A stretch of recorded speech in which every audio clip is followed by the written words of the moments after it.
لوړو زده کړو وزارت تېره اونۍ شنبه د لوړو زده کړو وزارت رهبري شورا ناسته د دغه وزارت سرپرست وزیر په مشرۍ ترسره شوه.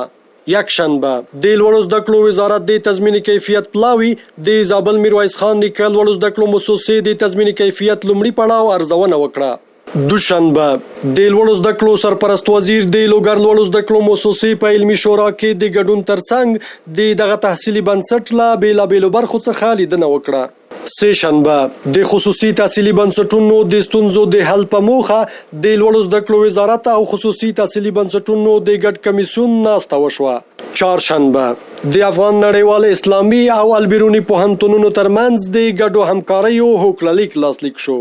د لوړو زده کړو وزارت د تحصیلي نصاب ریاست کارکونکو لپاره د ظرفیت لوړونې روزنیز ورکشاپ په بریالي ډول پای ته ورسید. په دایکنډي لوړو زده کړو مؤسسه کې 3 پرمختیایي پروژې ګټې اخیستنې ته وسپارل شوې.